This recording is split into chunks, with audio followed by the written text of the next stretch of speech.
નમસ્કાર મિત્રો, સ્વાગત છે તમારું ટીચિંગ ચેતન યુટ્યુબ ચેનલમાં।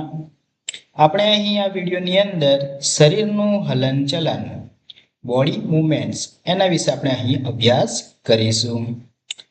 મિત્રો, જ્યારે આપણે ચાલીએ, છલાંગ મારીએ, દોડીએ કે સ્થિર બેસીએ, ઊભા થઈએ ત્યારે આપણા શરીરના કેટલાક અંગો હલનચલન થાય છે। જ્યારે તમે શાળાએ આવો છો, ચાલીને આવો છો ત્યારે તમે અવલોકન કરો તમારા શરીરનો કયો ભાગ હલનચલન કરે છે। વખતો વખત તમારી બાપણના પલકારા મારતા હશો। શ્વાસ લેતી વખતે તમારા શરીરમાં થતા હલનચલનનું અવલોકન કરો। આપણા શરીરમાં અનેક હલનચલન થતા હોય છે। જ્યારે આપણે નાચગાન કરીએ છીએ, યોગ કરીએ, કસરત કરીએ છીએ ત્યારે પણ આપણા શરીરના કેટલાક અંગો હલનચલન કરે છે, એનું આપણે અવલોકન કરીશું। જ્યારે આપણે નોટબુકમાં લખીએ અથવા તો જ્યારે તમે વળીને તમારા મિત્રને જુઓ છો ત્યારે શરીરનો કયો ભાગ હલનચલન કરે છે। ઉપરોક્ત ઉદાહરણમાં તમે એક જ સ્થાને રહો છો, છતાં પણ તમારા શરીરના જુદા જુદા ભાગ હલનચલન કરે છે। એટલે કે તમે વળીને તમારા મિત્રને જુઓ છો ત્યારે તમે એક જ સ્થાને છો, પરંતુ તમારા શરીરનો કયો ભાગ હલનચલન કરે છે તેનું અવલોકન કરો। તમે જ્યારે ઊભા થાઓ છો એટલે કે ઊભા થઈને એક સ્થાનેથી બીજા સ્થાને જાઓ છો, તમે તમારા શિક્ષક પાસે જાઓ છો અથવા તમે શાળાના મેદાનમાં જાઓ છો અથવા શાળા છૂટ્યા પછી તમે ઘરે જાઓ છો, તમે ચાલીને, દોડીને અને કૂદીને એક સ્થાનેથી બીજા સ્થાને જાઓ છો ત્યારે કોઈ પણ પ્રાણી હોય, મનુષ્ય હોય કે પ્રાણીઓ હોય, એક સ્થાનેથી બીજા સ્થાને જવા માટે કેવી રીતે પ્રચલન કરે છે એના વિશે આપણે અહીં અભ્યાસ કરીશું। પ્રચલન એટલે શું? પ્રચલન એટલે કે કોઈ પણ સજીવ એ સજીવની પોતાની જાતે એક સ્થાનેથી બીજા સ્થાન સુધી જવાની ક્રિયાને પ્રચલન કહેવામાં આવે છે। સજીવની પોતાની જાતે એક સ્થાનેથી બીજા સ્થાન સુધી જવાની ક્રિયાને પ્રચલન કહેવામાં આવે છે। તો કેટલાક પ્રાણીઓ છે, એ પ્રાણીઓ પ્રચલન કરવા શરીરના કયા ભાગનો ઉપયોગ કરે છે અને એ કેવી રીતે પ્રચલન કરે છે એ આપણે અહીં અભ્યાસ કરીએ। જેમ કે ગાય એ પ્રચલન કરવા માટે પગનો ઉપયોગ કરે છે અને પગ દ્વારા એ ચાલીને પ્રચલન કરે છે। એટલે કે પગનો ઉપયોગ કરીને એ ચાલીને એક સ્થાનેથી બીજા સ્થાન સુધી એ જઈ શકે છે। મનુષ્ય એ પણ પગનો સહારો લઈ એટલે કે પગના શરીરના ભાગ પગ તરીકે ઉપયોગ કરીને ચાલીને એ પ્રચલન કરે છે। સાપ પ્રચલન કરવા માટે શરીરના કયા ભાગનો ઉપયોગ કરે છે? તો સાપ એ પોતાના સંપૂર્ણ શરીરનો ઉપયોગ કરીને એટલે કે સંપૂર્ણ સરકીને એ એક જગ્યાએથી બીજી જગ્યાએ પ્રચલન કરે છે। તો કેવી રીતે પ્રચલન કરે છે? તો એ સરકીને પ્રચલન કરે છે। એવી રીતે પક્ષીઓ પણ પોતાના પાંખો કે પગ દ્વારા એ ઉડીને કે ચાલીને એટલે કે પાંખો વડે ઉડે છે અને પગ દ્વારા ચાલીને એક જગ્યાએથી બીજી જગ્યાએ પ્રચલન કરે છે। જીવજંતુ એટલે કે કીટકો પણ પાંખોનો ઉપયોગ કરીને એટલે કે પાંખો દ્વારા ઉડીને પ્રચલન કરે છે। માછલી, પાણીની અંદર માછલીઓ પોતાના શરીરનો ભાગ જેમ કે મીનપક્ષ અથવા પૂંછડીનો ઉપયોગ કરીને પાણીની અંદર તરીને એક સ્થાનેથી બીજા સ્થાને પ્રચલન કરે છે। આમ દરેક સજીવ એક સ્થાનેથી બીજા સ્થાને જવા માટે પોતાના શરીરના દરેક અંગ એટલે કે પોતાના જે એક જગ્યાએથી બીજી જગ્યાએ જવા માટે પોતાના જે અંગ છે એ અંગનો ઉપયોગ કરીને પ્રચલન કરે છે। પ્રાણીઓમાં પ્રચલનની અલગ અલગ રીતો હોય છે। જેમ કે કેટલાક પ્રાણીઓ ચાલીને અથવા તો પક્ષીઓ ઉડીને અથવા તો કેટલાક પ્રાણીઓ જે છલાંગ મારીને અથવા તો તરીને આવી રીતે પ્રચલન કરે છે, જેમ કે ચાલવું, દોડવું, ઉડવું, છલાંગ મારવી, સરકવું તેમજ તરવું. પ્રાણીઓમાં એક સ્થાનેથી બીજા સ્થાને જવા આટલી વિવિધતા કેમ હોય?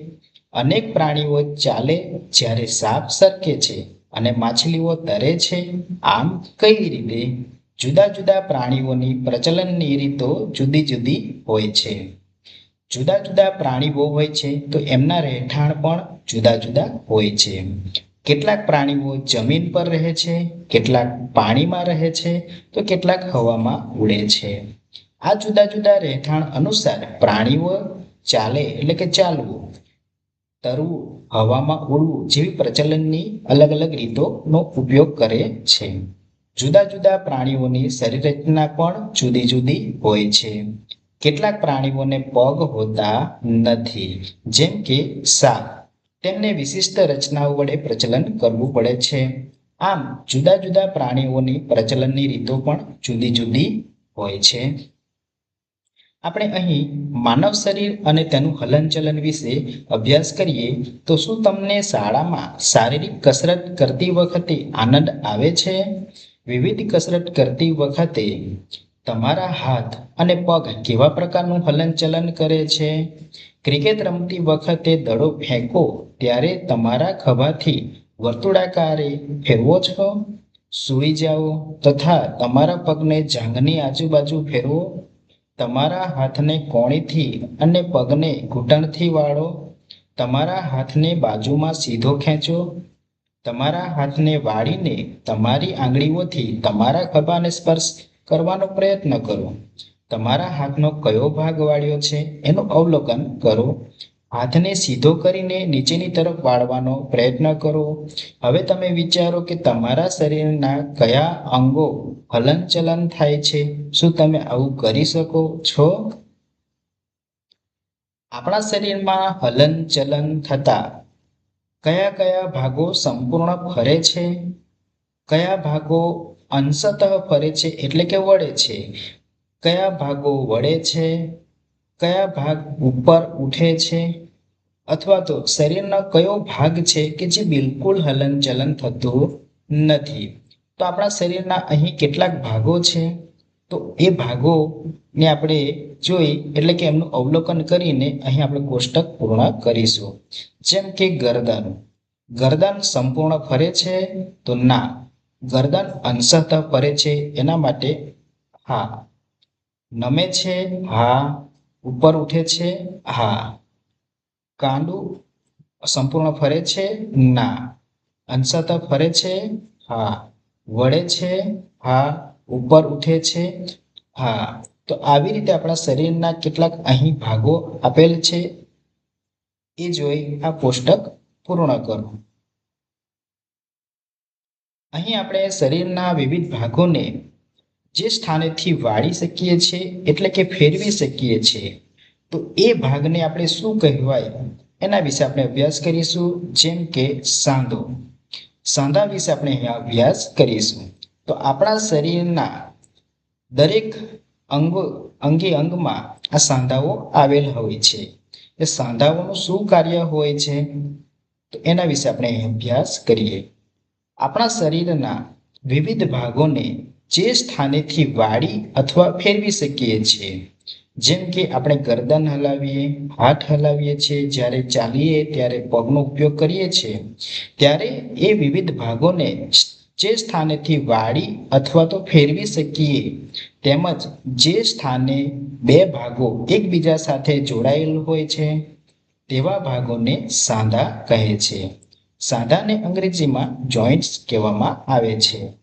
શરીરમાં જો સાંધા ના હોય તો આપણે કોઈ પણ પ્રકારનું હલનચલન કે પ્રચલન કરી શકીએ નહીં. શરીરમાં જો સાંધા ન આવેલ હોય તો આપણે કોઈ પણ પ્રકારનું હલનચલન કે પ્રચલન કરી શકીએ નહીં. જો આપણા શરીરમાં સાંધા ન આવ્યા હોય તો આપણે હાથ વાળી શકતા નથી, ચાલી શકતા નહીં, બેસી શકીએ નહીં, બરાબર, ગરદન હલાવી શકીએ નહીં, પાછળ ફરી શકીએ નહીં, તો આમ કોઈ પણ પ્રકારનું હલનચલન કે પ્રચલન કરી શકીએ નહીં. તો આપણા શરીરમાં કેટલાક સાંધાઓ આવેલા છે. તો એ સાંધાઓ કયા સ્થાને એટલે કે કઈ જગ્યાએ આપણા શરીરમાં કયા ભાગે આ સાંધાઓ આવેલ હોય છે અને સાંધાઓના અલગ અલગ પ્રકાર આવેલા હોય છે. જેમ કે સાંધાના અહીં આપણે 4 પ્રકાર વિશે અભ્યાસ કરીશું. પ્રથમ સાંધો છે ખલદસ્તો સાંધો, જેને કંડુક ખલ્લિકો સાંધો કહેવામાં આવે છે. ઉખડી સાંધો, મેજાગરા સાંધો, અચલ સાંધા અને ત્યાર પછી ચલ સાંધા પણ હોય છે. એના વિશે પણ આપણે અભ્યાસ કરીશું. તો પ્રથમ ખલદસ્તો સાંધો કોને કહેવાય છે? એ શરીરના કયા ભાગે આવે હોય છે? જેને કંડુક ખલિકા સાંધો પણ કહેવામાં આવે છે. તો એના વિશે આપણે સંપૂર્ણ અભ્યાસ કરીએ. પ્રથમ ખલદસ્તા સાંધો એટલે કે કંડુક ખલિકા સાંધો. આ સાંધો એક હાડકાનો દડા જેવો ગોળ ભાગ હોય છે. આના માટે આપણે જે સાંધામાં એક હાડકાનો દડા જેવો ગોળ ભાગ બીજા હાડકાના પોલાણવાળા ભાગમાં ગોઠવાયેલ હોય છે, જે તમે અહીં ચિત્રમાં જોઈ શકો છો કે એક દડા જેવો ભાગ હોય છે અને બીજો હાડકાના પોલાણવાળા ભાગમાં ગોઠવાયેલ હોય છે, જેનાથી સાંધા આગળ બધી જ દિશાઓમાં હલનચલન થઈ શકે છે. તે સાંધાને ખલદસ્તા સાંધા કહેવામાં આવે છે. તો આપણા શરીરના ખભા આગળના 2 હાડકાના જોડાણમાં ખલદસ્તા સાંધા હોય છે. આપણા શરીરના ખભાના ભાગે ખલદસ્તા સાંધા આવેલ હોય છે. ખલદસ્તા સાંધા આવેલ હોય છે. આ ખલદસ્તા સાંધાની રચના અને કાર્ય વિશે આપણે અહીંયા અભ્યાસ કરીએ. એના માટે એક પ્રવૃત્તિ કરીએ.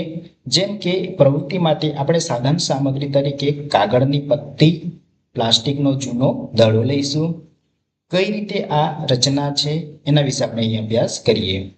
કાગળની પટ્ટી લઈ તેને એક વેલણ આકારમાં એટલે કે નળાકાર આકારમાં એને વાળો. પ્લાસ્ટિકના એક જૂના દડામાં કાણું પાડીને તેમાં વાળેલ કાગળના નળાકારને આકૃતિમાં અહીં તમે જોઈ શકો છો એ મુજબ એને ગોઠવો. પહેલા તો આપણે કાગળની એક પટ્ટી લેવાની છે અને એ લઈ વેલણ આકારમાં એટલે કે નળાકાર આકારમાં એ કાગળને વાળો. ત્યાર પછી પ્લાસ્ટિકનો એક જૂનો દડો લઈ તેમાં કાણું પાડો અને કાણું પાડ્યા બાદ તો જે નળાકાર આકારમાં કાગળ વાળ્યું હતું એ કાગળને આકૃતિમાં દર્શાવ્યા મુજબ ગોઠવો. દડાને એક વાટકીમાં રાખીને ચારેય બાજુ ફેરવવાનો પ્રયત્ન કરો. આપણે એક વાટકીનો પણ ઉપયોગ લઈશું. દડાને એક નાની વાટકીમાં રાખીને ચારેય બાજુ ફેરવવાનો પ્રયત્ન કરો. શું દડો વાટકીમાં ચારેય બાજુ મુક્ત રીતે ફરી શકે છે? તો આ રીતે આપણે આકૃતિમાં બતાવ્યા મુજબ જો રચના કરીએ તો આ જે નળાકાર માં દડો ચારે બાજુ ફરી શકે છે. અહીં આપણે એ કલ્પના કરવાની છે કે કાગળનું વેલણ તમારો પગ છે. કાગળનું વેલણ એટલે કે નળાકાર આકાર જે અહીંયા જોવા મળે છે એ આપણો પગ છે તથા દડો જે છે એ એક છેડો છે. આ નળાકાર આકારનો એક પગ છે અને આ એક છેડો છે. વાટકી જે છે આ વાટકીનો ભાગ છે એ નિતંબનો ભાગ છે. એટલે કે આપણા શરીરમાં નિતંબ સ્થાન પણ આવેલ હોય છે. એ નિતંબના ભાગ સમાન હોય છે, જેનાથી તમારો પગ જોડાયેલ હોય છે. એક હાડકાનો દડા જેવો ગોળ ભાગ બીજા હાડકાના વાટકી જેવા ખાડામાં ખૂંપેલો હોય છે. અહીંયા તમે ચિત્રમાં જોઈ શકો છો એ મુજબ હાડકાનો એક છેડો કે જે દડા સ્વરૂપે જોવા મળે છે એ દડા જેવો ગોળ ભાગ હાડકાના વાટકી જેવા ખાડામાં ખૂંપેલો જોવા મળે છે કે જ્યાં એ ચારેય બાજુ ફરી શકે છે. જ્યારે પણ આપણે હાથ ફેરવીએ છીએ એટલે કે ઊંચો કરીએ, વાળીએ છીએ ત્યારે આપણો હાથ ચારેય બાજુ ફરી શકે છે. તો આ રીતે આપણા શરીરના ખભાના ભાગે પણ અને નીચે પગના ભાગે એટલે કે ઘૂંટણના ભાગે પણ આ પ્રમાણેની રચના જોવા મળે છે. તો એને ખલદસ્તો સાંધો કહેવામાં આવે છે. ત્યાર પછી આપણે અહીં અભ્યાસ કરીશું ઉખડી સાંધો. ઉખડી સાંધો કયા ભાગે, શરીરના કયા ભાગે જોવા મળે છે? તો ઉખડી સાંધો એ આપણા શરીરના ડોક એટલે કે ગરદન અને શીર્ષ ને જોડાણ કરતો સાંધો એટલે કે એક ઉખડી સાંધો છે. ઉખડી સાંધાનું સ્થાન ક્યાં આવેલું હોય છે? તો ઉખડી સાંધાનું સ્થાન ગરદન અને શીર્ષ, ગરદન અને શીર્ષ ને જોડાણ કરતો સાંધો ઉખડી સાંધો કહેવાય છે. તેના દ્વારા શીર્ષ એટલે કે માથાને આગળ પાછળ તથા જમણી બાજુ ડાબી બાજુ ફેરવી શકીએ છીએ. તમે આગળ પણ ફેરવી શકો છો અથવા પાછળ પણ ફેરવી શકો, અથવા જમણી બાજુ કે ડાબી બાજુ તમારા માથાને ફેરવી શકો છો. તે કયા સાંધાને કારણે ફેરવી શકો છો? ઉખડી સાંધાને કારણે. આ સાંધા વડે ખલદસ્તા સાંધાની જેમ શીર્ષને પૂર્ણ ગોળ ફેરવી શકાતું નથી. આપણે ડાબી બાજુ અથવા જમણી બાજુ ફેરવી શકીએ છીએ, પરંતુ સંપૂર્ણ ગોળ રાઉન્ડ આપણે ફેરવી શકતા નથી. બરાબર. ઉખડી સાંધાને ખીલા જેવો સાંધો પણ કહેવામાં આવે છે. ખીલા એટલે કે કિલક જેવો સાંધો પણ કહેવામાં આવે છે. ત્યાર પછી આપણે અહીં અભ્યાસ કરીશું મિજાગરા સાંધા. મિજાગરા સાંધો એટલે કે મિજાગરા શબ્દ તમે સાંભળ્યો હશે. મિજાગરા એટલે કે હિન્જ જોઈન્ટ્સ. તમે તમારા ઘરના દરવાજાને વારંવાર ખોલો છો અથવા તો બંધ કરો છો, તો એ દરવાજાના કયા ભાગ આગળ મિજાગરા જોવા મળે છે એનું અવલોકન કરો. દરવાજાના મિજાગરાનું ધ્યાનપૂર્વક અવલોકન કરો. મિજાગરા દરવાજાને આગળ અને પાછળ ખુલવા દે છે. જેમ મિજાગરા વાળું બારણું બહાર ખુલે તો તેને મૂળ સ્થિતિમાં લાવી શકાય છે. જેમ કે મિજાગરા વાળું બારણું બહાર ખુલે છે તો તેને મૂળ સ્થિતિમાં અંદર પણ આપણે લાવી શકીએ છીએ, અથવા પરંતુ એ અંદર ખોલી શકાતું નથી. એને આપણે બહાર ખોલીએ તો મૂળ સ્થિતિમાં લાવી શકીએ છીએ, પરંતુ અંદરની તરફ એ ખોલી શકાતું નથી. આવી જ રીતે મિજાગરા સાંધા આગળથી શરીરના ભાગોનું હલનચલન એક જ દિશામાં કરી શકાય છે. આપણા શરીરમાં કોણી આગળ મિજાગરા સાંધો છે. આપણા શરીરના કયા ભાગ આગળ મિજાગરા સાંધો છે? તો આપણા શરીરના હાથના કોણી, એ કોણી આગળ મિજાગરા સાંધો આવેલ હોય છે. આથી કોણી આગળથી હાથને ઉપરની તરફ વાળી શકાય છે તથા મૂળ સ્થિતિમાં હાથને સીધો કરી શકાય છે. પરંતુ હાથને કોણી આગળથી પાછળની તરફ વાળી શકાતો નથી. ઘૂંટણ આગળ તથા આંગળીઓમાં પણ મિજાગરા સાંધા આવેલ હોય છે. તો આ ઘૂંટણ આગળ તથા આંગળીઓમાં પણ મિજાગરા સાંધા આવેલ હોય છે. તમે તમારા આંગળીઓ એક દિશામાં વાળી શકો છો, પરંતુ એ સંપૂર્ણ ફેરવી શકીએ નહીં. જે રીતે ઘૂંટણને આપણે નીચેની તરફ વાળી શકીએ છીએ, પરંતુ ઉપરની તરફ વાળી શકતા નથી. આમ ઘૂંટણ આગળ તથા આંગળીઓમાં પણ મિજાગરા સાંધા આવેલ હોય છે અને હાથની કોણી આગળ મિજાગરા સાંધા આવેલા હોય છે. અહીં તમે ચિત્રમાં જોઈ શકો છો કે ઘૂંટણનો મિજાગરો સાંધો છે. મિજાગરા સાંધાની રચના અને એના કાર્ય વિશે અહીં અભ્યાસ કરીએ. તો જ્યારે આપણે સાંધાની રચનાની વાત આવે છે ત્યારે આપણે સાધન સામગ્રી તરીકે બે અને ઉપયોગ કરીશું. બે કાર્ડબોર્ડ અને પેન્સિલનો ઉપયોગ કર્યા બાદ હવે આ કાર્ડબોર્ડ અને પેન્સિલને કઈ રીતે આપણે ગોઠવીએ, તો એક કાર્ડબોર્ડનો નળાકાર બનાવો. અહીં તમે ચિત્રમાં જોઈ શકો છો એ મુજબ એક નળાકાર આકારનો કાર્ડબોર્ડ બનાવવાનો છે. કાર્ડબોર્ડના નળાકારની મધ્યમાં છિદ્ર બનાવી તેમાં એક પેન્સિલ દાખલ કરો. જે રીતે અહીં ચિત્રમાં બતાવ્યા પ્રમાણે એક વચ્ચે એક કાણું કરીશું એટલે કે છિદ્ર કરીશું, તેમાં એક પેન્સિલ દાખલ કરીશું. હવે કાર્ડબોર્ડનો બીજો ટુકડો લઈને એવી રીતે વાળો કે તે અર્ધ નળાકાર બને. અર્ધ નળાકાર ઉપર પૂર્ણ નળાકાર મૂકો, જેથી પૂર્ણ નળાકારને સરળતાથી ફેરવી શકાય છે. અહીંયા તમે ચિત્રમાં જોઈ શકો છો. પેન્સિલ નાખેલ નળાકારને ફેરવવાનો પ્રયાસ કરો. તે કેવા પ્રકારની ગતિ કરે છે? તો આ ગતિ એ મિજાગરાવાળા બારણાની ગતિ જેવી છે. આ નમૂના પરથી આપણે સમજી શકાય છે કે ઘૂંટણ અને કોણી આગળના મિજાગરા સાંધા આગળ હાડકાનું હલનચલન એક જ દિશામાં થઈ શકે છે.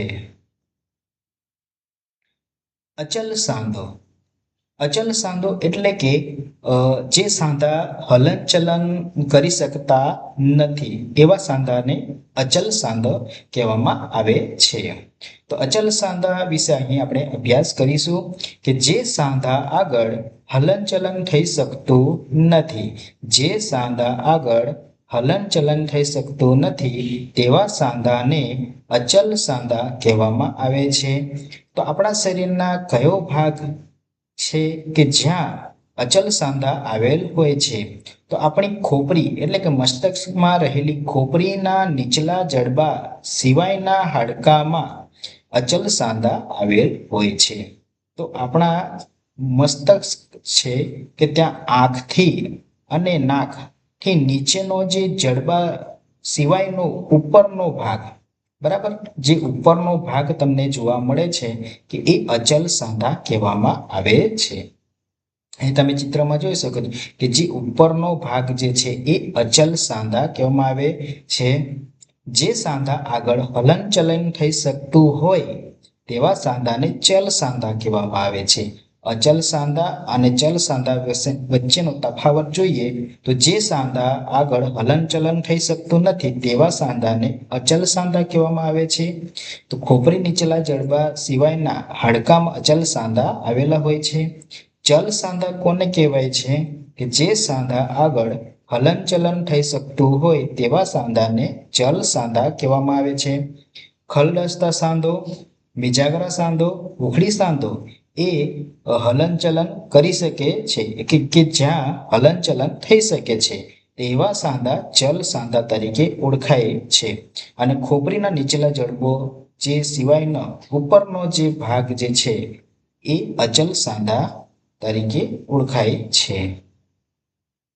જ્યારે જન્મ સમયે માનવ કંકાલ આશરે 305 જેટલા હાડકાઓનું બનેલું હોય છે. જ્યારે બાળકનો જન્મ થાય છે ત્યારે માનવ કંકાલ આશરે 305 જેટલા હાડકાઓનું બનેલું હોય છે. ઉંમર વધવાની સાથે કંકાલના હાડકાઓની સંખ્યામાં પણ ફેરફાર જોવા મળે છે. એટલે કે ઉંમર વધવાની સાથે કંકાલના હાડકાઓની સંખ્યામાં ઘટતા એટલે કે ફેરફાર જોવા મળે છે. પુખ્તાવસ્થા સુધીમાં કેટલાક હાડકા જોડાઈને તેમની સંખ્યા 206 જેટલી થઈ જાય છે. એટલે કે પુખ્તાવસ્થા સુધીમાં હાડકાની સંખ્યા કેટલી હોય છે? 206 જેટલી હોય છે. જન્મ સમયે મનુષ્યના માનવ કંકાલની જે હાડકાની સંખ્યા કેટલી હોય છે? 305 હોય છે. જ્યારે પુખ્તાવસ્થા સુધીમાં હાડકાઓની સંખ્યા 206 જેટલી થઈ જાય છે.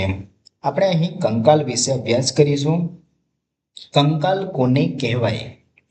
આપણા શરીરના બધા જ હાડકા શરીરને આકાર આપવા માટે એક માળખું તૈયાર કરે છે જેને કંકાલ એટલે કે હાડપિંજર કહે છે. આપણા શરીરના બધા જ હાડકા શરીરને આકાર આપવા માટે એક માળખું તૈયાર કરે છે જેને કંકાલ કહેવામાં આવે છે. બરાબર. અસ્થિઓ અને કાસ્થિ, આ ખાસ આપણે યાદ રાખીશું. અસ્થિઓ અને કાસ્થિ સંયુક્ત રીતે શરીરનું કંકાલ બનાવે છે. એટલે કે અસ્થિ અને કાસ્થિ બંને ભેગા મળીને શરીરનું કંકાલ બનાવે છે. એક્સરે પ્રતિબિંબ દ્વારા આપણા શરીરના હાડકાઓનો આકારનો ખ્યાલ મેળવવાનો એક સારો માર્ગ છે. તો આપણા શરીરમાં રહેલ હાડકા નો જો આપણે ખ્યાલ મેળવવો હોય તો શેના દ્વારા મેળવી શકીએ છીએ? એ એક્સરે દ્વારા આપણે એનો ખ્યાલ મેળવી શકીએ છીએ. કેટલીક વાર આપણને વાગવાથી કે અકસ્માત થવાથી હાડકામાં કેટલી ઈજા થઈ ગઈ છે તે જાણવા માટે ડોક્ટર એક્સરે પ્રતિબિંબનો ઉપયોગ કરે છે. ક્યારેક ક્યારેક આપણને વાગી જાય છે, અકસ્માત થઈ જાય છે, તો હાડકામાં કેટલી ઈજા થઈ છે એ જાણવા માટે ડોક્ટર શેનો ઉપયોગ કરે છે? એક્સરે પ્રતિબિંબનો ઉપયોગ કરે છે. જે અહીં ચિત્રમાં જોવા મળે છે એ એક્સરેનું પ્રતિબિંબ અહીં આપેલ છે. એક્સરે એ આપણા શરીરના હાડકાઓનો આકાર દર્શાવે છે. એક્સરેનો ઉપયોગ એક્સરે માત્ર હાડકામાંથી જ પસાર થતા નથી. આથી એક્સરેનો ઉપયોગ કંકાલની રચના જાણવા તથા કોઈ હાડકામાં પડેલી તડ અથવા ઈજા જાણવા માટે થાય છે, જેથી તેનો ઈલાજ કરી શકાય છે. કંકાલના કાર્યો. આપણા શરીરમાં રહેલ કંકાલ, એ કંકાલ જે છે એ આપણા શરીરનો આકાર આપે છે. તો એ કંકાલ શું કાર્ય કરે છે? તો શરીરને સુનિશ્ચિત આકાર આપવાનું કાર્ય કરે છે, આપણા શરીરની મજબૂતાઈ આપવાનું કાર્ય કરે છે અને આપણા શરીરને આધાર આપવાનું કાર્ય કરે છે. પ્રથમ, શરીરને સુનિશ્ચિત આકાર આપે છે, મજબૂતાઈ આપે છે અને આધાર આપે છે. તે શરીરની અંદર આવેલ નાજુક અવયવનું પણ રક્ષણ કરે છે. તે શરીરના હલનચલનમાં મદદ કરે છે. તો આ થયા આપણા કંકાલના કાર્યો. ફરી એકવાર જોઈએ કે તે શરીરને સુનિશ્ચિત આકાર, મજબૂતાઈ અને આધાર આપે છે. તે શરીરની અંદર આવેલા નાજુક અવયવોનું રક્ષણ કરે છે. તે શરીરના હલનચલનમાં મદદ કરે છે. આગળ આપણે અભ્યાસ કરીશું મણિબંધાસ્થિ વિશે. જ્યારે આપણે હાથને જ્યારે આંગળીઓ વાળીએ છીએ, બરાબર, તો હાથનું કાંડું નાના નાના અસ્થિઓનું બનેલું હોય છે, જેને મણિબંધાસ્થિ કહેવામાં આવેલું હોય છે. આપણે આપણી આંગળીઓને વાળવાનો પ્રયત્ન કરીશું તો આપણે વાળી શકીએ છીએ. પરંતુ આપણે વિચારીએ, જો તેમાં એક જ હાડકું આવેલું હોત તો શું થાય? આપણા જે હાથના કાંડામાં એક જ હાડકું આવેલું હોત તો આપણે આંગળીઓ વાળી શકીએ નહીં. જે નાના નાના જે અસ્થિઓ તમને અહીંયા જોવા મળે છે, બરાબર, નાની નાની અસ્થિઓ જોવા મળે છે, જો એ એક જ હાડકું આવેલું હોત તો આપણે આંગળીને વાળી શકીએ? આપણે આંગળીઓને વાળી શકતા નથી, બરાબર. ત્યાર પછી આપણે પાંસળી પિંજર વિશે અહીં અભ્યાસ કરીએ. પાંસળી પિંજર એટલે કે જે છાતીના પિંજરની રચના જાણવા માટે આપણે અહીં એક પ્રવૃત્તિ કરીએ. સૌપ્રથમ આપણે એક ઊંડો શ્વાસ લઈશું. ઊંડો શ્વાસ લઈને તેના કેટલાક સમય સુધી એને આપણે રોકી રાખીશું. હવે તમારા શરીરનું અવલોકન કરો. તમારા છાતીના તથા પીઠના હાડકાઓને હળવેથી દબાવીને તમારા હાડકાનો અનુભવ કરો. આપણે સૌપ્રથમ શું કરીશું? ઊંડો શ્વાસ લઈશું, તેને કેટલાક સમય સુધી રોકી રાખીશું. ત્યાર પછી તમારા છાતીના તથા પીઠના હાડકાઓને હળવેથી દબાવીને તમારા હાડકાનો અનુભવ કરો. ત્યાર પછી પાંસળીઓની સંખ્યા ગણવાનો પ્રયત્ન કરો. એટલે કે પીઠ પાછળ રહેલ હાડકા એમની સંખ્યા ગણવાનો આપણે પ્રયત્ન કરીશું. પાંસળી પિંજર એ છાતીનું એક હાડકું અને 12 જોડ પાંસળીઓ મળીને કુલ 25 હાડકું આ બનેલું હોય છે. છાતીનું હાડકું લાંબુ અને ચપટું હોય છે. છાતીનું હાડકું લાંબુ હોય છે અને ચપટું હોય છે. તે છાતીના ભાગમાં વચ્ચોવચ્ચ આવેલ હોય છે. અહીંયા તમે જોઈ શકો છો કે 12 જોડ એટલે કે 1 2 3 4 5 6 7 8 9 10 11 12 એક બાજુએ 12 અને બીજી બાજુએ 12 જોડ એટલે કે પાસળીઓ મળીને કુલ 24 થાય છે અને વચ્ચે એક હાડકું આવેલું હોય છે. આમ કુલ 25 હાડકાનું બનેલું હોય છે, જે પાંસળી પિંજર કહેવામાં આવે છે. પાંસળી પિંજરમાં છાતીનું એક હાડકું હોય છે અને પાંસળીઓની સંખ્યા 24. આમ કુલ 25 હાડકાં એટલે કે અસ્થિઓ જોવા મળે છે. પાંસળીઓ વિશિષ્ટ રૂપે વળેલી છે. તે છાતીના હાડકાં અને કરોડ સ્તંભ સાથે જોડાઈને એક પાંજરાનું નિર્માણ કરે છે. આ પાંજરાને પાંસળી પિંજર કહેવામાં આવે છે. છાતીની દરેક બાજુએ 12 પાંસળીઓ હોય છે. છાતીની દરેક બાજુએ 12 પાંસળીઓ હોય છે. આપણા શરીરના કેટલાક મહત્વપૂર્ણ અંગો જેવા કે હૃદય, ફેફસાં અને મહાધમની જેવી રુધિરવાહિનીઓને સુરક્ષિત રાખે છે. એટલે કે પાંસળી, આ જે પાંસળીઓનું કાર્ય શું, તો આપણા શરીરમાં મહત્વપૂર્ણ અંગો જેવા કે હૃદય, ફેફસાં અને મહાધમની જેવી રુધિરવાહિનીઓને સુરક્ષિત બનાવે છે. પાંસળી પિંજરના કાર્યો વિશે જોઈએ તો એ હૃદય અને ફેફસાનું રક્ષણ કરે છે, શ્વાસોશ્વાસમાં મદદરૂપ થાય છે અને આપણે ઉપર જોયું એ પ્રમાણે ફેફસાં અને મહાધમની જેવી રુધિરવાહિનીઓનું પણ રક્ષણ કરે છે. ત્યાર પછી આપણે કરોડ સ્તંભ વિશે અભ્યાસ કરીશું કે જેને મેરુદંડ કહેવામાં આવે છે. આ કરોડ સ્તંભ જે છે આપણી પીઠ પાછળ એટલે કે મેરુદંડ એ કશેરુકા તરીકે પણ ઓળખવામાં આવે છે.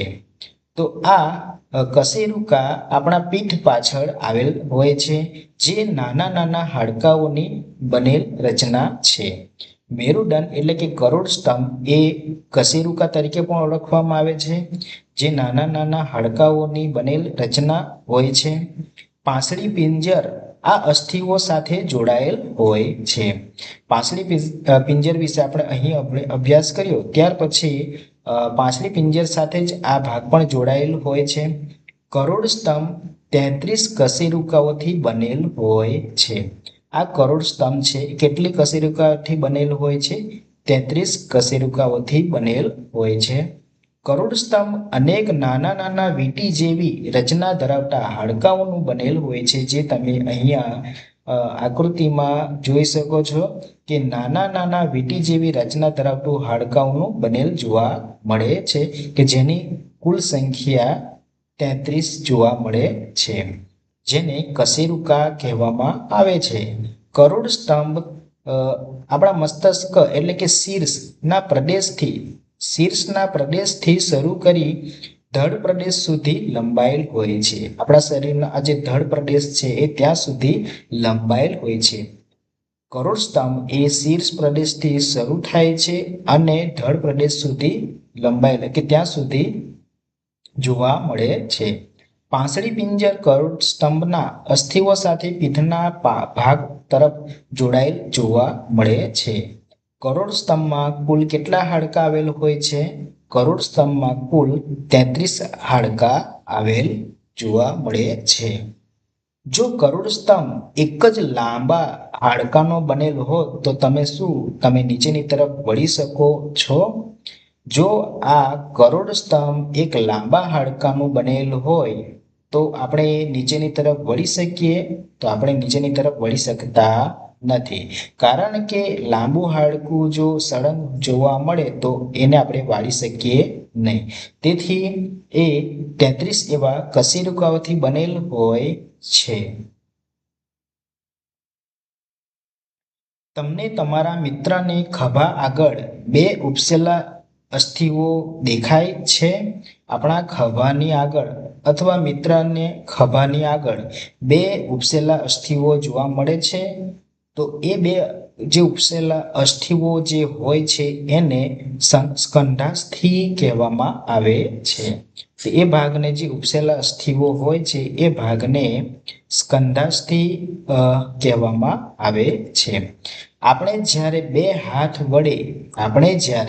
હાથ વડે દિવાલને ધક્કો મારીએ ત્યારે ખભા આગળ 2 ઉપસેલા ભાગ જોવા મળે છે, એટલે કે ખભા આગળ 2 ઉપસેલા ચપટા ત્રિકોણાકાર અસ્થિ જોવા મળે છે, જેને સ્કંધાસ્થિ કહેવામાં આવે છે.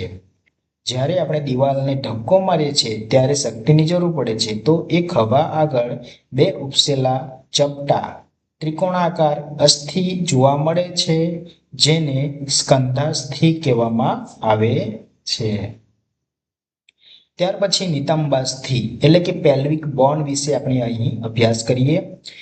આપણા જે છાતીના અંદરની ભાગે એટલે કે નીચેની જઠરની નીચે આવેલ અંગોને રક્ષણ આપતા પેટી જેવી સંરચના બનાવતા નિતંબના ભાગે આવેલ બે મોટા ત્રિકોણાકાર અસ્થિને નિતંબાસ્થિ કહેવામાં આવે છે. આ નિતંબાસ્થિનો ભાગ જે છે એ જઠરની નીચે એટલે કે કમરના ભાગે, કમરના નીચેની બાજુએ આ નિતંબાસ્થિ જોવા મળે છે. તો આ નિતંબાસ્થિ દ્વારા આપણે બેસી શકીએ છીએ એટલે કે બેસવામાં મદદરૂપ થાય છે.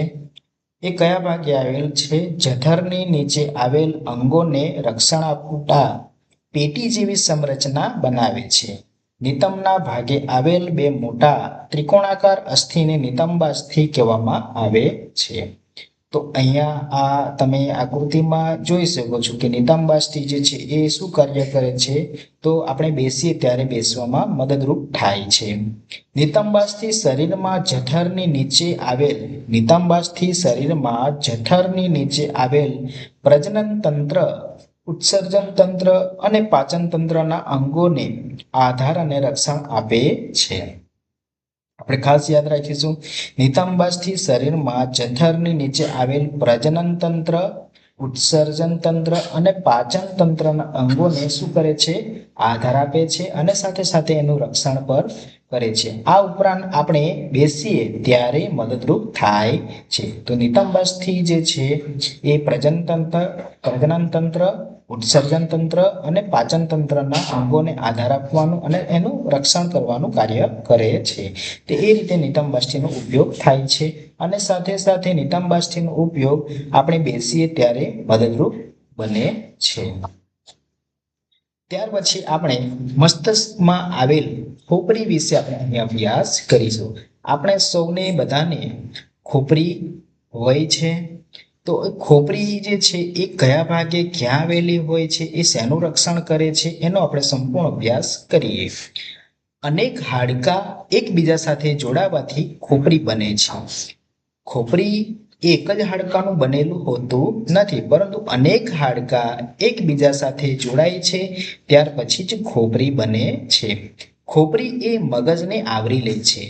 એટલે કે મગજની બહાર ખોપરી આવેલું હોય છે અને ખોપરીની અંદર મગજ આવેલું હોય છે. એટલે કે ખોપરી એ મગજને આવરી લે છે અને તેનું રક્ષણ કરે છે.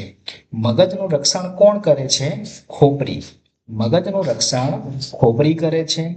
ખોપરીના હાડકામાં માથાના 8 હાડકાં અને ચહેરાના 14 હાડકાંનો સમાવેશ થાય છે. આપણે ખાસ યાદ રાખીશું, ખોપરીના હાડકામાં માથાના કેટલા હાડકાં આવેલ હોય છે?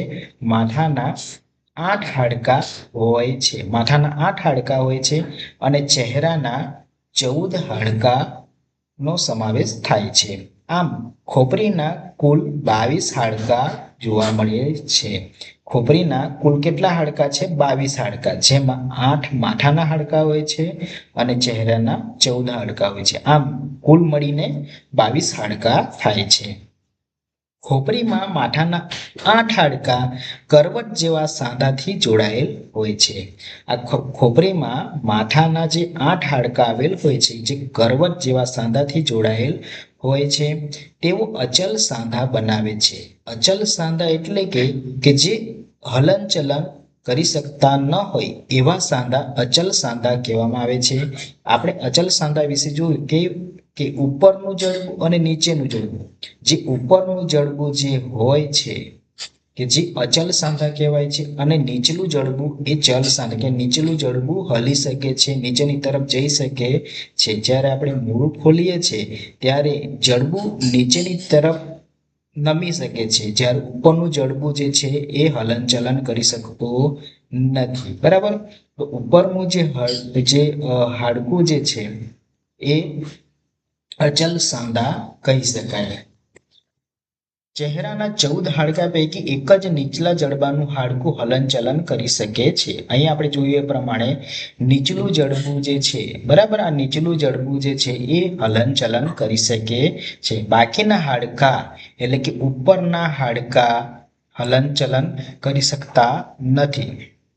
એટલે કે બાકીના ઉપરના જે હાડકા અચલ સાંધા જે કહેવાય છે એ સાંધાથી જોડાયેલ હોય છે. એ અચલ સાંધામાં આંખ, નાક અને કાન, આંખ, નાક અને કાન માટે પોલાણો છે જેમાં તે રક્ષાયેલ હોય છે. અચલ સાંધામાં કયા ભાગ આવેલા હોય છે? આંખ, નાક અને કાન માટે પોલાણો હોય છે જેમાં તે રક્ષાયેલા હોય છે. ત્યાર પછી આપણા શરીરનો કોમળ એવો કોમલસ્થિ ભાગ કે જે કંકાલ સિવાય કેટલાક અન્ય એવા પણ અંગો છે જે હાડકા જેટલા કઠણ હોતા નથી અને તેને વાળી શકાય છે. તેને કોમલસ્થિ કહેવામાં આવેલ હોય છે. આ કોમલસ્થિમાં હાડકા હોય છે પરંતુ એ એટલા કઠણ હોતા નથી કે તેને વાળી શકાય છે. તેને કોમલસ્થિ કહેવામાં આવે છે. હાડકા છે, બરાબર, હાડકા છે પરંતુ એને વાળી શકાય છે. તો હાડકા જેવા પદાર્થોના બનેલા પરંતુ હાડકા જેટલા સખત ન હોય તેવી રચનાને કાસ્થિ કહેવામાં આવે છે. કાસ્થિ એટલે કે કુર્ચા કહેવામાં આવે છે. તો કાસ્થિ એ વળી શકે છે. આ ખાસ યાદ રાખીશું. કાસ્થિ વળી શકે છે જ્યારે અસ્થિ વળી શકતા નથી. કાસ્થિ વળી શકે છે જ્યારે અસ્થિ વળી શકતા નથી. બરાબર, અસ્થિ એટલે કે હાડકું એ વળી શકે નહીં. જે હાડકું વળી શકે છે જેને કાસ્થિ કુર્ચા કહેવામાં આવે છે એટલે કે કોમલ અસ્થિ કહેવામાં આવે છે. તો એ શરીરના કયા અંગ છે કે જ્યાં કાસ્થિઓથી એ બનેલ હોય છે? જેમ કે આપણા શરીરના મસ્તિષ્કમાં જે અચલ સાંધામાં નાક, કાન, શ્વાસ નલિકાની રચનામાં અને બે હાડકાના જોડાણ આગળ સાંધામાં આ કાસ્થિ કુર્ચા આવેલ હોય છે. આપણા શરીરના કયા અંગમાં કાસ્થિ કુર્ચા આવેલ હોય છે? એટલે કાસ્થિ કુર્ચાથી બનેલ અંગ કયા છે? તો નાક, કાન, શ્વાસ નલિકાની રચનામાં અને બે હાડકાના જોડાણ આગળ સાંધામાં આ કાસ્થિ કુર્ચા આવેલ હોય છે. જે આપણે અહીં ચિત્રમાં જોઈ શકીએ કે કાનના ઉપરના ભાગમાં કાસ્થિ હોય છે. આ ભાગમાં હાડકું આવેલ હોય છે પરંતુ એ હાડકું કેવું હોય છે? કોમળ હોય છે, જેને આપણે વાળી શકીએ છીએ. બરાબર, આ નીચેના ભાગમાં હાડકું હોતું નથી પરંતુ ઉપરનો જે ભાગમાં કાસ્થિ જોવા મળે છે, આ ભાગમાં કાસ્થિ જોવા મળે છે પરંતુ આ ભાગમાં કાસ્થિ જોવા મળતું નથી. બરાબર, આ કાનની બુત હોય છે જ્યાં કાસ્થિ હોય છે. ત્યાર પછી આપણે અહીં આગળ જોઈએ. આપણું કંકાલ અનેક અસ્થિઓ, સાંધાઓ તથા કાસ્થિઓનું બનેલું હોય છે. આપણું સંપૂર્ણ કંકાલ એટલે કે માનવ શરીરનું જે સંપૂર્ણ કંકાલ મસ્તિષ્કથી લઈને પગ સુધીનું પૂરેપૂરું કંકાલ એ અસ્થિઓ એટલે કે હાડકું અને એક હાડકું બીજા હાડકાને જે ભાગે જોડાય છે એ ભાગને સાંધા કહેવામાં આવે છે. એટલે કે સાંધાથી અને અત્યારે આપણે વાત કરી કે જે કોમળ જે કાસ્થિ કહેવામાં આવે છે કે જેને આપણે વાળી શકીએ છીએ એવા હાડકા જેને કાસ્થિ કહેવામાં આવે છે, તો એનું બનેલ હોય છે. તો આપણું કંકાલ અસ્થિઓ, સાંધાઓ તથા કાસ્થિઓનું બનેલું હોય છે. હાડકા તેમજ સાંધાઓ જે વિભિન્ન એટલે કે અલગ પ્રકારના હલનચલનમાં મદદ કરે છે.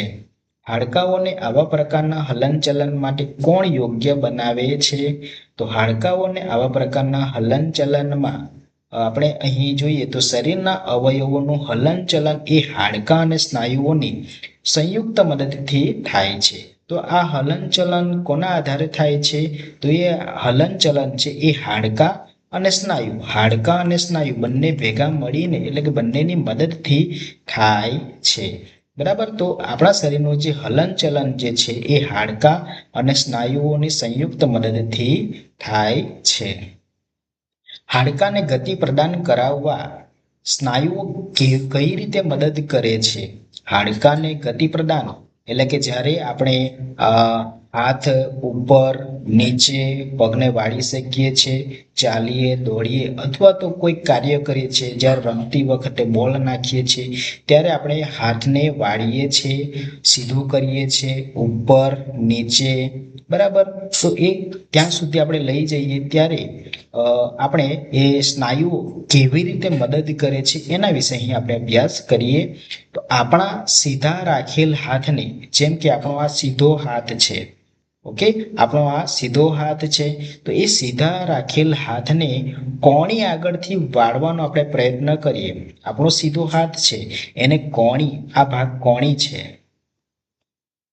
તો એ ભાગ કોણી આગળથી એને વાળવાનો પ્રયત્ન કરીશું. આ પ્રમાણે આપણે વાળવાનો પ્રયત્ન કરીશું. વાળી ખભા સુધી લઈ જાઓ અને ત્યાંથી મૂળ સ્થિતિમાં ફરી પાછા લાવીએ.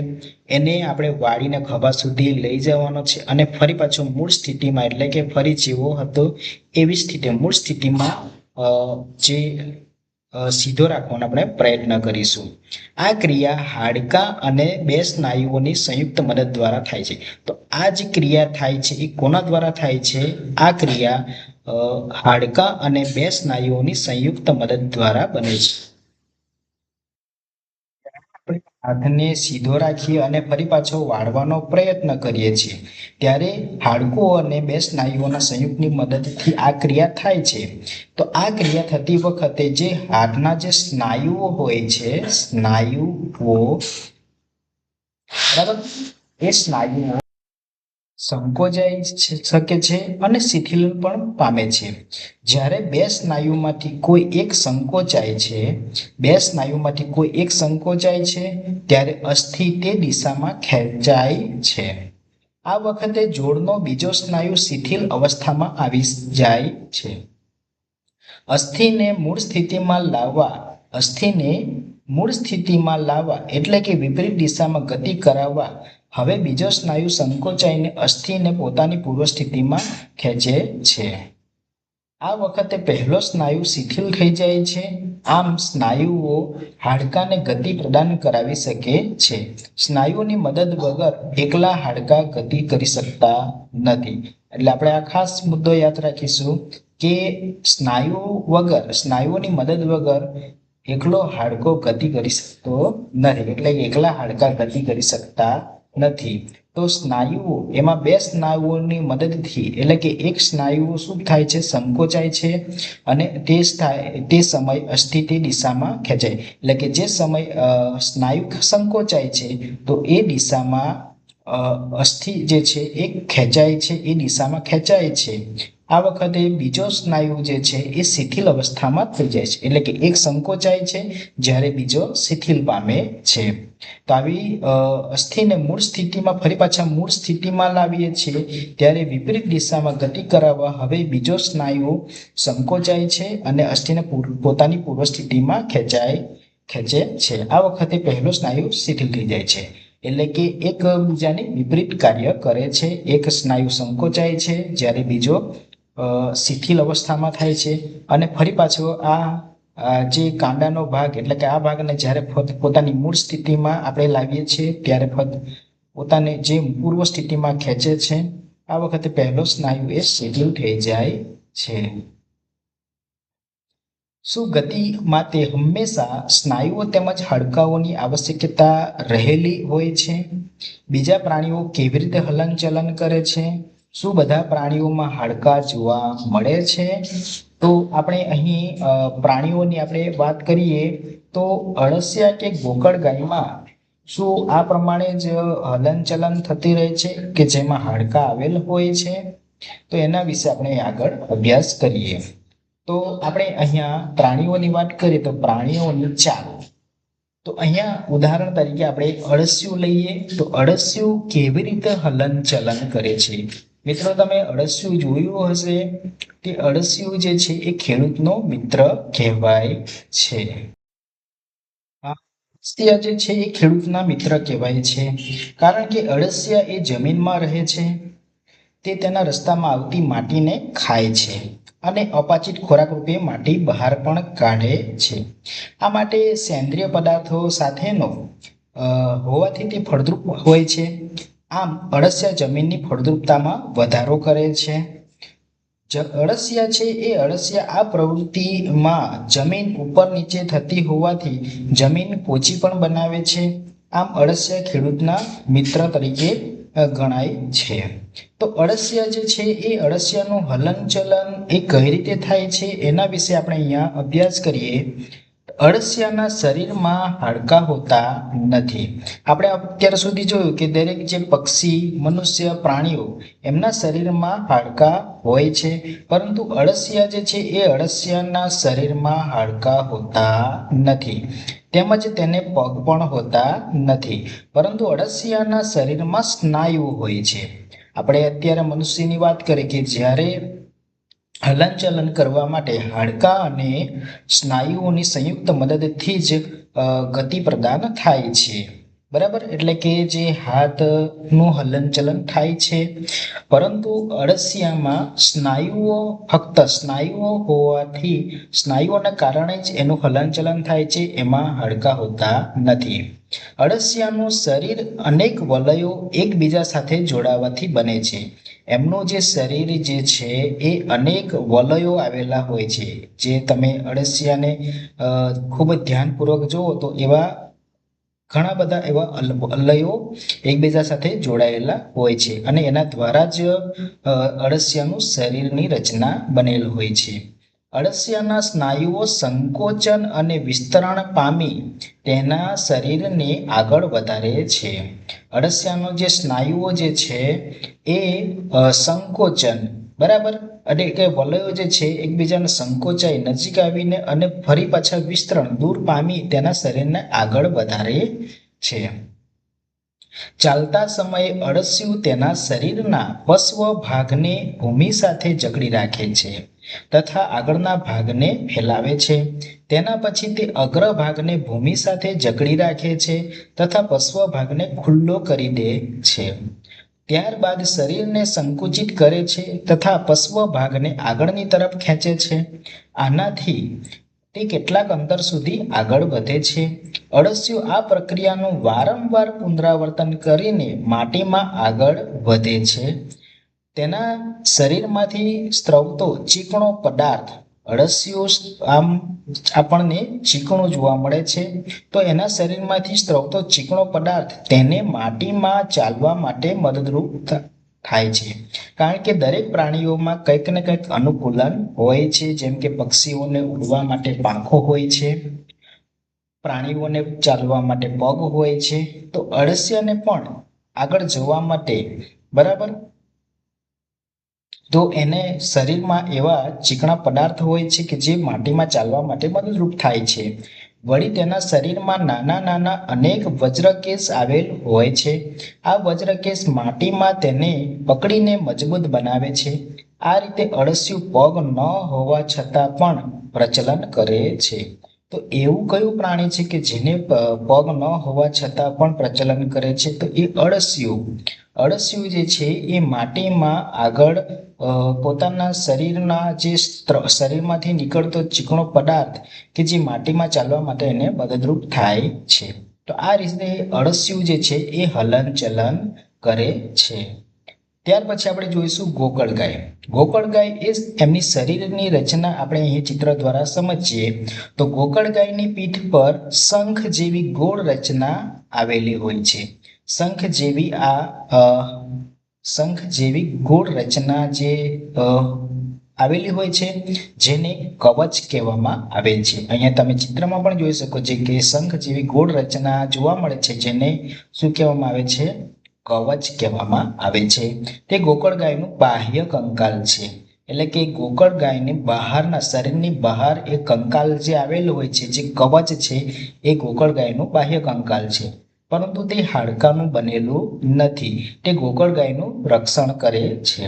ગોકળગાય ચાલતી વખતે કવચના છિદ્રમાંથી એટલે કે આ જે કવચ છે એ કવચના છિદ્રમાંથી એક જાડી સંરચના તથા શીર્ષને બહાર કાઢે છે.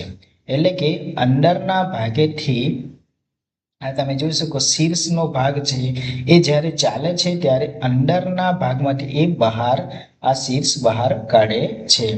આ જાડી સંરચના તેનો માંસલ ભાગ છે. આ જાડી સંરચના જે છે એ એનો માંસલ ભાગ છે. આ માંસલ પગ છે તે મજબૂત સ્નાયુના બનેલા હોય છે. તે સ્નાયુને વિસ્તારી અને સંકોચીને તરંગિત ગતિ દ્વારા ધીમી ગતિથી ગોકળગાયને આગળ વધવામાં મદદ કરે છે. આ રીતે ગોકળગાય પ્રચલન કરે છે. અળસિયાની સરખામણીમાં ગોકળગાયનું હલનચલન ધીમું છે કે ઝડપી એ આપણે અવલોકન કરવાનું છે. તો મિત્રો તમારે વિચારવાનું છે કે અળસિયાની સરખામણીમાં ગોકળગાયનું હલનચલન ધીમું છે કે ઝડપી. ત્યાર પછી આપણે વંદા વિશે અહીં અભ્યાસ કરીએ. વંદાને કોકરોચ કહેવામાં આવે છે અંગ્રેજીની અંદર. વંદાનું અવલોકન કરીએ તો વંદાને 3 જોડ પગ હોય છે. વંદાને કેટલા? 3 જોડ એટલે કે જો 1 2 3 જોડ પગ હોય છે અને 2 જોડ પાંખો હોય છે. 2 જોડ એને પાંખો હોય છે. વંદો જમીન પર ચાલે છે, દિવાલ પર પણ ચાલે છે અને હવામાં થોડા અંતર સુધી એ ઉડી પણ શકે છે. વંદો જમીન પર પણ ચાલી શકે છે, દિવાલ પર ચડે છે અને હવામાં થોડા અંતર સુધી એ ઉડી પણ શકે છે. તેનું શરીર કથાણ બાહ્ય કંકાલ દ્વારા ઢંકાયેલું હોય છે. એટલે કે આપણે અત્યારે જે પ્રાણીઓની વાત કરીએ છીએ તો એનું કંકાલ બાહ્ય કંકાલ જોવા મળે છે. એટલે કે બહારના ભાગે જે કંકાલ હોય છે. બરાબર, બહારના ભાગે કંકાલ હોય છે. તમે જોઈ શકો કે જે 3 જોડ પગની આપણે વાત કરી તો બહારના ભાગે જે હોય છે બાહ્ય કંકાલ કહેવામાં આવે છે. આ બાહ્ય કંકાલ વિવિધ પરસ્પર સાંધા દ્વારા બનેલ હોય છે જેના કારણે ગતિ શક્ય બને છે. તેના પીઠ ભાગે માથા પાસેથી 2 જોડ પાંખો પણ હોય છે. તેના પીઠ પાસે માથું, આ માથાનો ભાગ છે એન ત્યાંથી લઈને એ 2 જોડ પાંખ પણ આપણને જોવા મળે છે. વંદામાં વિશિષ્ટ સ્નાયુ આવેલ છે જે સ્નાયુ ચલનપાદની નજીક આવેલા છે. તે તેને ચાલવામાં અને દિવાલ પર ચડવામાં સહાય કરે છે. તે જ્યારે ઉડે છે ત્યારે તેના આ સ્નાયુઓ તેની પાંખોને ગતિ આપે છે. પક્ષીઓની આપણે વાત કરીએ તો પક્ષીઓ હવામાં ઉડે છે તો એ એમનું શરીર આટલું વજન હોવાથી પણ એ અવકાશમાં એટલે કે આકાશમાં કઈ રીતે ઉડી શકે છે તો એના જે શરીરની રચના વિશે આપણે અહીંયા અભ્યાસ કરીએ તો પક્ષીઓના હાડકા છિદ્રિષ્ટ અને હલકા હોય છે. એના હાડકા જે છે એ પોલા અને હલકા હોય છે. શરીરમાં વાતાશયો હોય છે તથા શરીર પર પીંછાનું આવરણ પણ હોય છે. વાતાશયો હોય છે. એમના જે હાડકા જે છે એ પોલા હોય છે અને હલકા હોય છે. આથી શરીર વજનમાં કેવું થઈ જાય છે? હલકું થઈ જાય છે. આમ શરીરને જોતા આપણને લાગે છે કે શરીર વજનદાર હશે પરંતુ એમના હાડકા પોલા હોય છે, છિદ્રિષ્ટ એટલે કે પોલા હોય છે અને હલકા હોય છે. એમાં વાતાશય હોય છે, શરીર પર પીંછાનું આવરણ હોય છે. આથી શરીર વજનમાં હલકું થઈ જાય છે. તેમના અગ્ર ઉપાંગો એટલે કે પાંખો પાંખોમાં રૂપાંતરિત થયેલ હોય છે. અગ્ર ઉપાંગ પાંખોમાં રૂપાંતરિત થયેલ હોય છે જે હવામાં ઉડવા માટે મદદરૂપ બને છે. તેમના ખભાના હાડકા મજબૂત હોય છે. છાતીના અસ્થિઓ ઉડ્ડયન સ્નાયુઓને જકડી રાખવા માટે રૂપાંતરિત થયેલ હોય છે. જે છાતીના જે અસ્થિઓ ઉડવાના સમયે તે ઉડ્ડયન સ્નાયુઓને જકડી રાખવા માટે રૂપાંતરિત થયેલ હોય છે જે પાંખોને ઉપર નીચે કરવામાં સહાયરૂપ થાય છે. આ ઉડ્ડયન સ્નાયુઓ તેમનું શરીર ધારારેખીય રચનાવાળું હોય છે, એટલે એ હવામાં એક દિશા તરફ ઉડી શકે છે, જેથી કરીને એનું શરીર ધારારેખીય રચનાવાળું હોય છે, જેથી ઉડતી વખતે હવાનો અવરોધ ઓછો નડે છે. આ બધા અનુકૂલનને લીધે પક્ષીઓ હવામાં સરળતાથી ઉડી શકે છે. ત્યાર પછી આપણે માછલીની અહીં વાત કરીએ તો માછલી તમને પાણીની અંદર જોવા મળે છે. તો માછલી પાણીની અંદર કઈ રીતે તરી શકે છે, એની જે રચના કઈ રીતે થયેલી હોય છે, તો એનો આકાર વિશે પણ આપણે અહીંયા અભ્યાસ કરીએ. માછલીના શરીરની ધારારેખીય રચના તેને પાણીમાં તરવામાં મદદરૂપ બને છે. માછલીની શરીરની જે ધારારેખીય રચના તેને પાણીમાં તરવામાં મદદરૂપ બને છે. તો કઈ રીતે? તો એના માટે એક આપણે પ્રવૃત્તિ જોઈએ, ત્યાર પછી માછલીના આકારની આપણે વાત કરીશું. એના માટે માછલી જે છે એ માછલીના જે રચના વિશે અભ્યાસ કરીએ. તો એના માટે એક કાગળ, પાણી અને પાણી જોઈશે, એટલે કે પાણી ભરેલું પહોળું પાત્ર. એક કાગળની હોડી બનાવો, ત્યાર પછી પહોળા પાત્રમાં ભરેલ પાણી ઉપર હોડી મૂકો. હવે હોડીની ગતિનું અવલોકન કરવાનું છે. હોડીના અણીવાળા છેડાથી તેને ધક્કો મારો. શું થાય છે એ આપણે અહીંયા અવલોકન કરીએ. જ્યારે એને ધક્કો મારીએ છીએ, હોડીને એક છેડા પરથી આપણે જ્યારે ધક્કો મારીએ છીએ, તો એ ધક્કો મારીને હોડીને પહોળી બાજુએથી ધક્કો મારો, એટલે કે પહોળી ભાગ જે છે એ બાજુથી ધક્કો મારો. શું થાય છે તે જુઓ. અવલોકન કરતા જણાય છે કે હોડીના અણીવાળા છેડાથી જ્યારે આપણે એને ધક્કો મારીએ છીએ, આ ભાગને ધક્કો મારીએ છીએ, ત્યારે એ સરળતાથી આગળ વધે છે. એટલે કે જે ભાગની છેડાથી આપણે ધક્કો મારીએ તો એ આગળ વધે છે. આમ માછલીનું શરીર એ હોડીના આકાર જેવું ધારારેખીય હોય છે. માછલીનું જે શરીર કેવા આકારનું હોય છે? ધારારેખીય આકારનું હોય છે, જેથી માછલી પાણી પર સરળતાથી તરી શકે છે.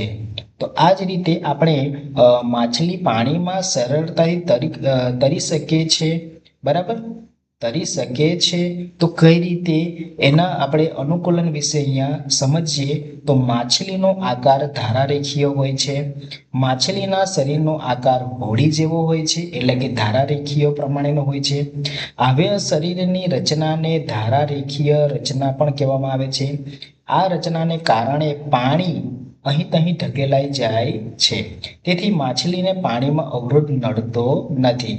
તેના અગ્ર ઉપાંગોનું મીન પક્ષમાં રૂપાંતર થયેલું હોય છે, એટલે કે જે રીતે પક્ષીઓનો અગ્ર ઉપાંગ પાંખ હોય છે એને હવામાં ઉડવા માટે, એવી રીતે માછલીને જે પાણીમાં તરવા માટે મીન પક્ષો રૂપાંતરિત થયેલ હોય છે, જે તરવામાં મદદરૂપ થાય છે. બરાબર, મીન પક્ષનો ઉપયોગ પણ થયેલો હોય છે, સાથે સાથે પૂંછડીનો પણ ઉપયોગ કરે છે. તો માછલીના શરીર પર બીજા મીન પક્ષો હોય છે અને પૂંછડી પણ હોય છે, જે તરવામાં અને પાણીમાં સંતુલન રાખવા અને દિશા નક્કી કરવામાં સહાયરૂપ થાય છે.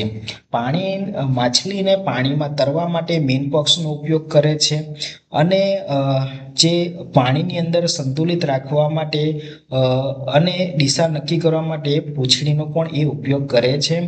આ બધા અનુકૂલનને લીધે માછલી પાણીમાં સરળતાથી તરી શકે છે. આપણે અહીં સાપ વિશે અભ્યાસ કરીએ તો સાપ કેવી રીતે હલનચલન કરે છે. How do snake move. આપણે સાપને ઘણીવાર જોયા હશે તો સાપને પગ હોતા નથી. તો એ કઈ રીતે હલનચલન કરે છે? તો એ પોતાના સંપૂર્ણ શરીરનો ઉપયોગ કરીને, એટલે કે સરકીને એ એક સ્થાનેથી બીજા સ્થાને પ્રચલન કરે છે. તો એ સાપને પગ હોતા નથી. તેના શરીરમાં લાંબો કરોડ સ્તંભ હોય છે. અહીંયા તમે આકૃતિમાં જોઈ શકો, લાંબો કરોડ સ્તંભ હોય છે, પરંતુ એ કરોડ સ્તંભ એ સીધો હાડકા હોતા નથી. બરાબર, તેના શરીરમાં પાતળા અનેક સ્નાયુઓ આવેલા હોય છે, જે કરોડ સ્તંભ અને પાંસળીઓ અને ત્વચાને એકબીજા સાથે જોડે છે. તેના શરીરમાં પાતળા અનેક સ્નાયુઓ આવેલા છે, જે કરોડસ્તંભ, પાંસળીઓ અને ત્વચાને એકબીજા સાથે જોડે છે. સાપ સરકીને ચાલે છે. ચાલતી વખતે સાપ શરીરને વળાંક આપી ઘણા વલયો એટલે કે લૂપ બનાવે છે. તેનો પ્રત્યેક વલય તેને આગળની તરફ ધકેલે છે. આ ક્રિયાનું પુનરાવર્તન થતું રહે છે અને સાપ વળાંકવાળા માર્ગે આગળ વધતો રહે છે. તેના શરીરના સ્નાયુઓ મજબૂત હોવાથી અત્યંત ઝડપથી ગતિ કરી શકે છે. તો આ રીતે સાપ હલનચલન કરે છે. આપણે અહીં વિડીયોની અંત તરફ જઈ રહ્યા છે. તો પ્રસિદ્ધ દાર્શનિક એટલે કે ફિલોસોફર એરિસ્ટોટલ તેમના પુસ્તક ગેટ ઓફ એનિમલ્સમાં સ્વયં પોતાની જાતને કેટલાક પ્રશ્નો પૂછે છે એટલે કે પૂછ્યા હતા. જેમ કે વિવિધ પ્રાણીઓના શરીરમાં વિવિધ ભાગો શા માટે હોય છે? એટલે કે કોઈકને પગ હોય છે, કોઈકને પાંખો હોય છે, કોઈકને તરવા માટે મીન પગ, પૂંછડી. તો આવા પ્રાણીઓના શરીરમાં વિવિધ ભાગો શા માટે હોય છે? જેમ કે પગ, હાથ, કાન, નાક. તો આવા બધા ભાગો શા માટે હોય છે? આ અંગો તે પ્રાણીને હલનચલનમાં કેવી રીતે સહાય કરે છે? વિવિધ પ્રાણીઓના શારીરિક અંગોમાં કઈ સમાનતા અને વિભિન્નતાઓ છે? વિવિધ પ્રાણીઓને ચાલવા માટે કેટલાક અંગોની આવશ્યકતા હોય છે? મનુષ્યને 2 પગ જ્યારે ગાય અને ભેંસને 4 પગ કેમ હોય છે? ઘણા પ્રાણીઓને બેકી સંખ્યામાં પગ હોય છે. શા માટે? આપણા પગને વાળવાની રીત આપણા હાથને વાળવાની રીતથી અલગ કેમ હોય છે? તો આ પ્રસિદ્ધ એવા ફિલોસોફર એરિસ્ટોટલે તેમના પુસ્તક ગેટ ઓફ એનિમલ્સમાં પોતાની જાતને કેટલાક પ્રશ્નો પૂછ્યા હતા. તો અહીં આપણે વિડીયોને અંત કરીએ છીએ. ચેનલને સબસ્ક્રાઇબ ના કરી હોય તો ચેનલને સબસ્ક્રાઇબ કરજો. વિડીયો ગમે લાઈક કરજો, શેર કરજો અને તમારા મિત્રો સુધી એને જરૂરથી શેર કરજો અને ચેનલને સબસ્ક્રાઇબ કરજો. આભાર.